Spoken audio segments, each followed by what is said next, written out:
The Shabbat is always a lovely one that is often made so much sweeter because we have this return of our college students and sometimes students a little bit, or young adults, emerging adults, I was heard they're called today, emerging adults, who come back and spend some time with us, lifting our prayers with their gifts of music, instrument, and voice. And we are grateful to each and all of you for taking this Friday night time, which we know is prime for you, and choosing to spend a little bit of it here with us at North Shore Congregation Israel.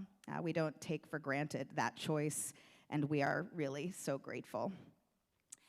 And as has been the custom at North Shore Congregation Israel over many years, we often invite some college students to share reflections on what it's like to be a Jewish person on campus in whatever year it is. And I think, I would imagine for everyone here, this idea of what it's like to be a Jewish person on campus has become pretty top of mind in a different sort of way than it has been for decades, likely.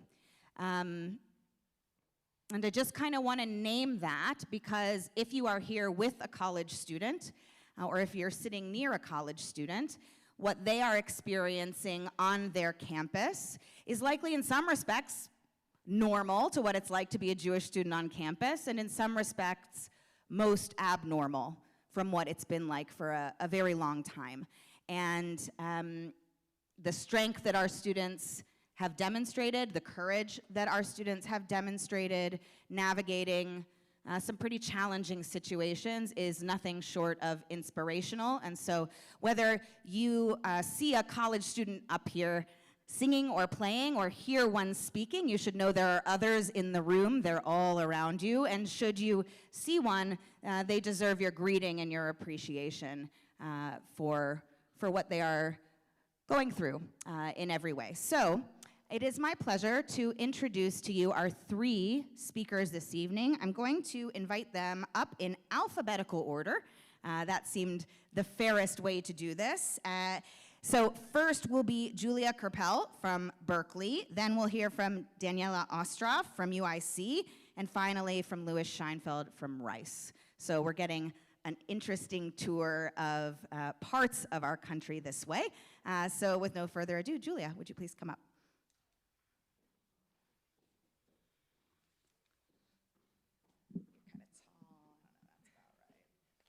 Hello, Shabbat Shalom. My name is Julia Kerpel. I'm a graduate of Highland Park High School, and I'm currently a student at University of California, Berkeley, where I'm in the first year of pursuing an engineering degree. Beginning college, I knew that I would be out of the North Shore bubble, and I was shocked to learn just how little some of people outside of the North Shore knew of the Jewish community. Over the summer, I participated in a 6-week intensive program for my STEM Honors Society that I am part of. In conversation with my cohort members, the Yiddish that is part of my everyday vocabulary was often met with a puzzled look. I learned that I was even the first Jew some of the members of my program have ever met. When explaining my culture to my cohort, I noticed just how unprepared I was to go through the world as a Jew. Therefore, I decided that in addition to my engineering degree, I would also pursue a minor in Jewish studies.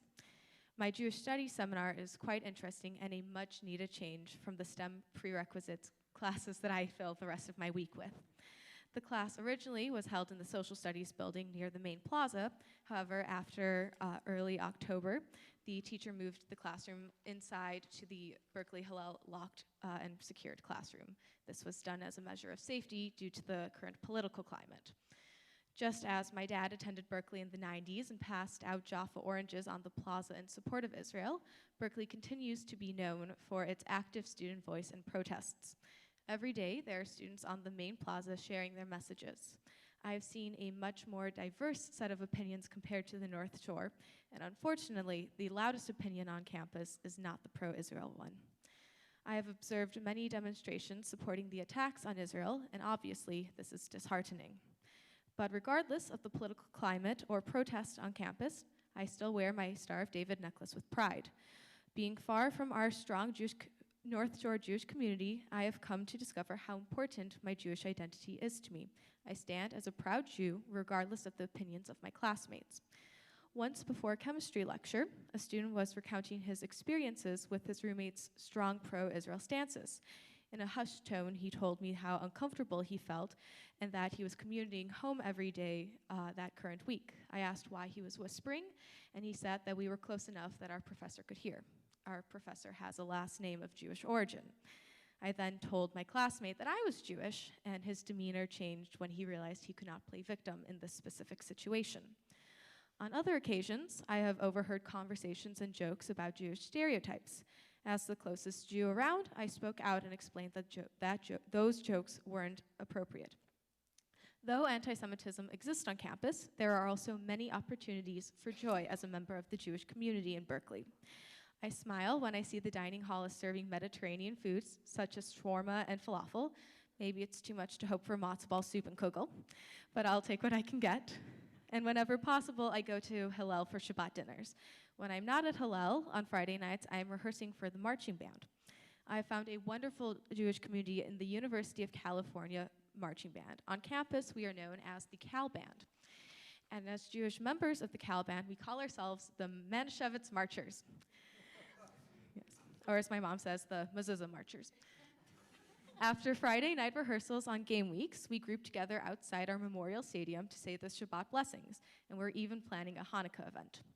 Cal Band has a zero-tolerance policy for any form of bigotry or hatred. We are accepting and treat all with respect. Cal Band not only acknowledges our Jewish customs, but facilitates our observance with options including kosher food and excusing us from performing at football games on Rosh Hashanah and other Jewish holidays. Cal Band's environment of respect and understanding and acceptance gives me hope. If people treat each other like we do in Cal Band, the world would be a much better place. Thank you, and Shabbat Shalom.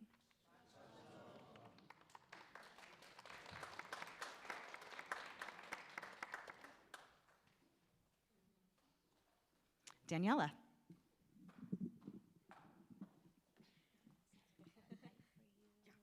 Thank you.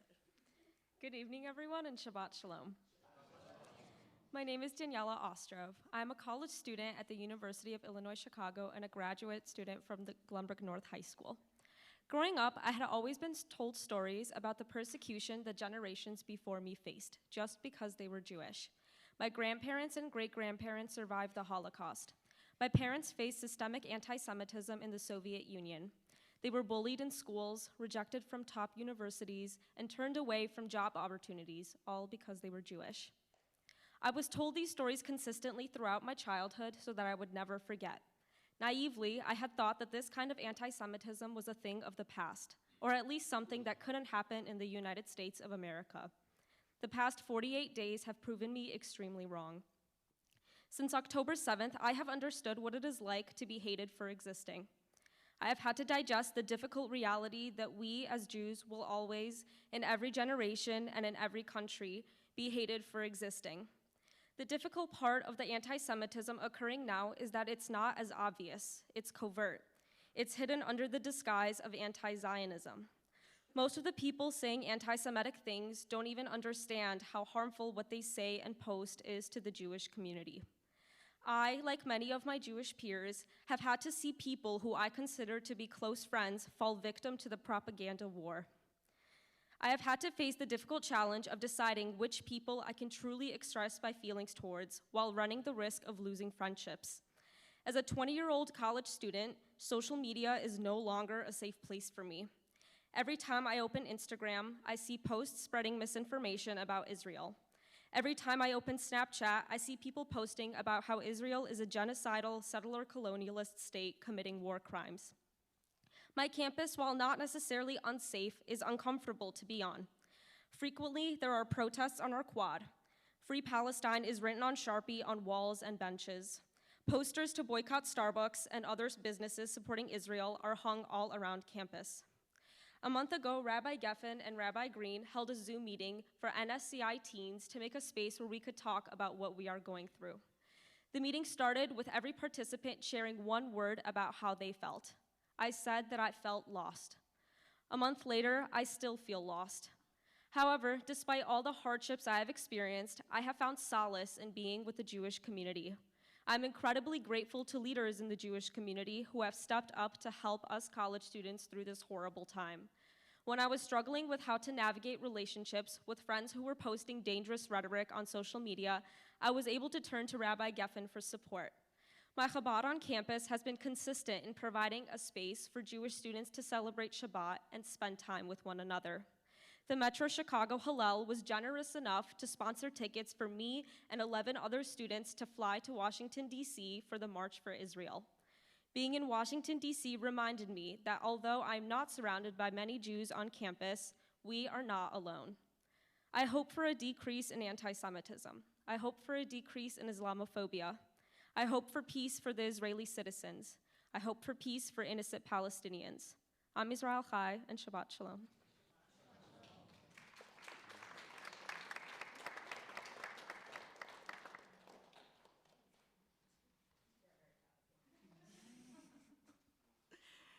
And Lewis, who's grown 3 feet since he went to college.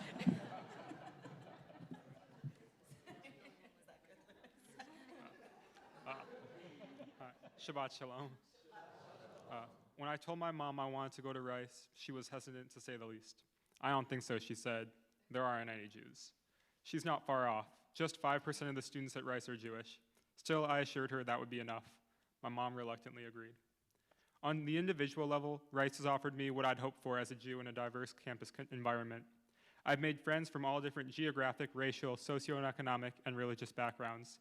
I have 7 roommates. It amazed me that, for most of my roommates, I was the first, and for some, the only, Jew they've ever met. I've taken this as an opportunity to share my culture with them, whether it's through food, having them try challah for the first time, matzah on Passover, and hamantash on Purim, or describing Jewish traditions, bar mitzvahs, Shabbat, Israeli music, yarmulkes, and even some Yiddish, or teaching them about one of our many, many holidays, why I fast on Yom Kippur, how I celebrate the New Year on Rosh Hashanah, and how Jews love trees so much we gave them their own holiday. They particularly love playing dreidel. I've truly reveled in my friends' eagerness and openness to learn about and partake in Judaism. The Jewish community at Rice, though scant, is full of camaraderie, love, and love for our culture.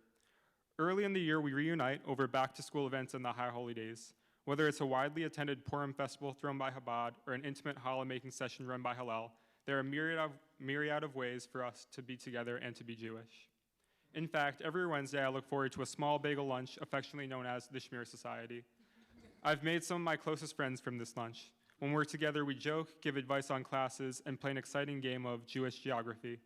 It seems that every Jew I've met knows a Jew I know. We all compare our intertwined webs of family, friends, camps, trips to Israel, or BBYO buddies. I even met a graduate student in civil engineering who knows my brother from UT. One of the greatest things I've learned at Rice is just how connected the Jewish community is.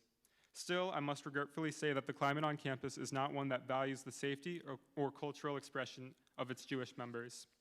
I've known this since the summer before freshman year.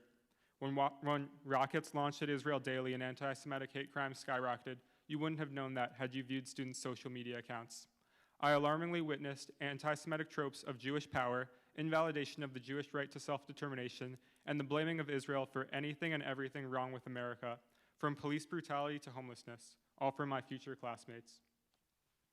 This was my first recognition of the perverse relation between college students, social media, and Israel. On college campuses, a highly vocal anti-Zionist faction advocates for Israel's destruction.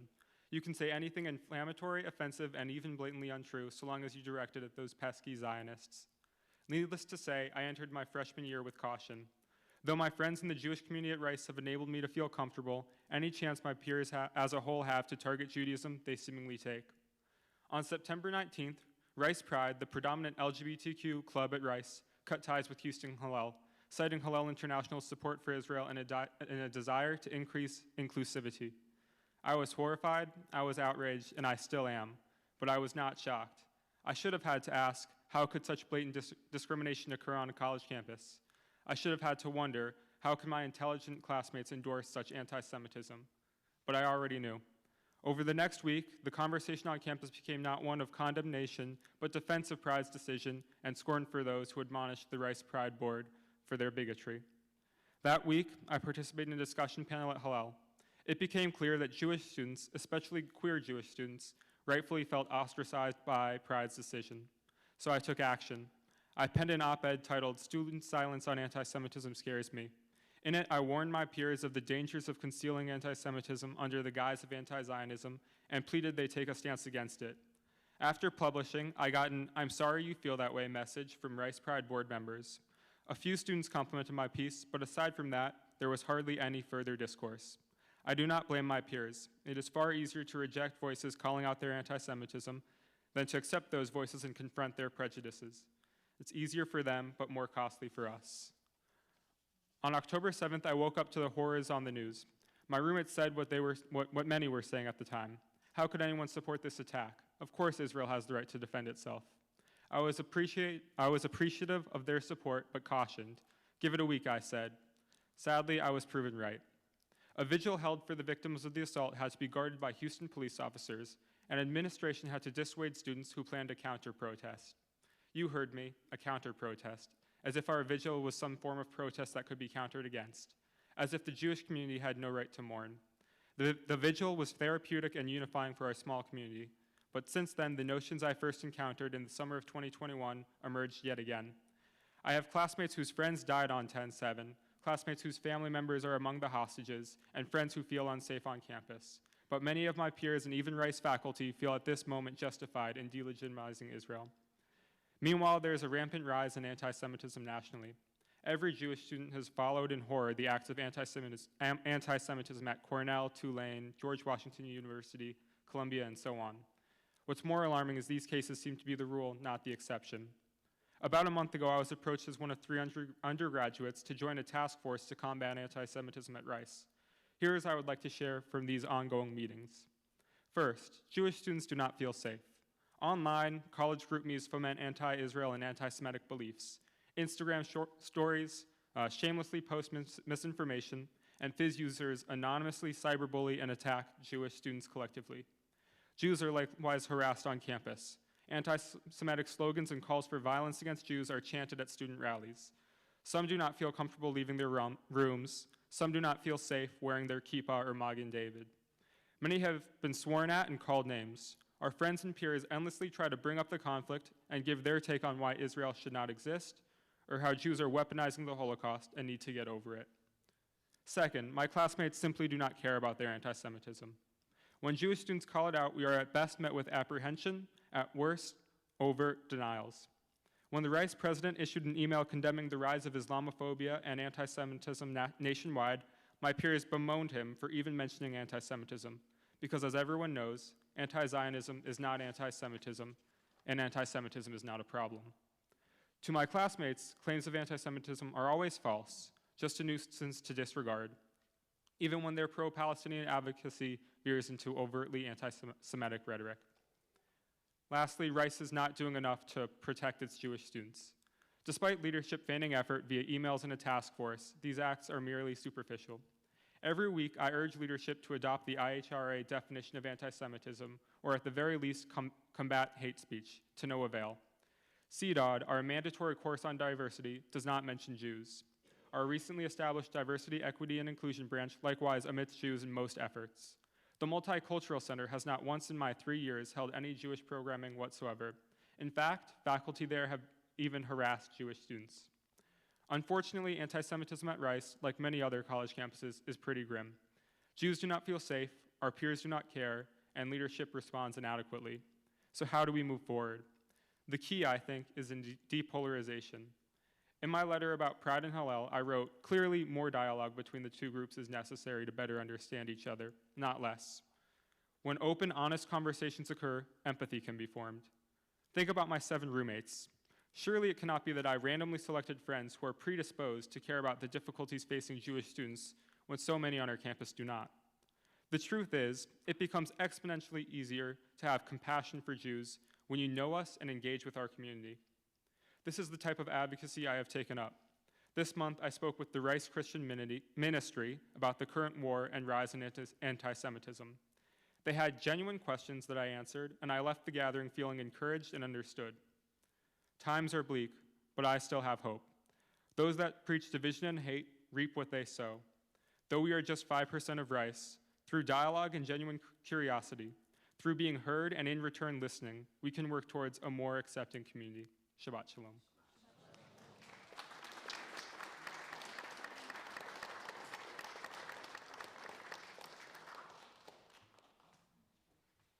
Hold on.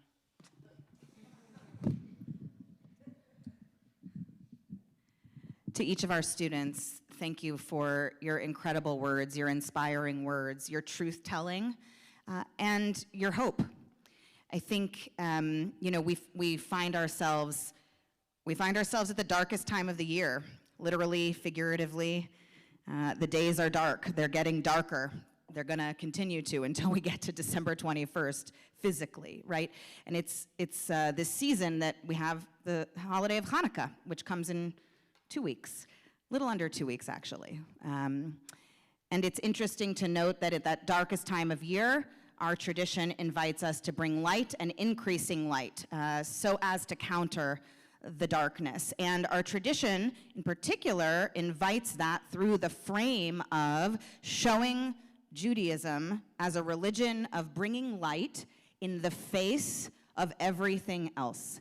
And it just strikes me that our students, in particular, are the ones faced with this choice, a choice we would never ask them or have thought we would have to ask them to make. Do you want to have to put yourself in a position that at the least is uncomfortable and at the most is unsafe to show who you are, to stand up for who you are, your people, your beliefs? And time again, our students say, I will, I do.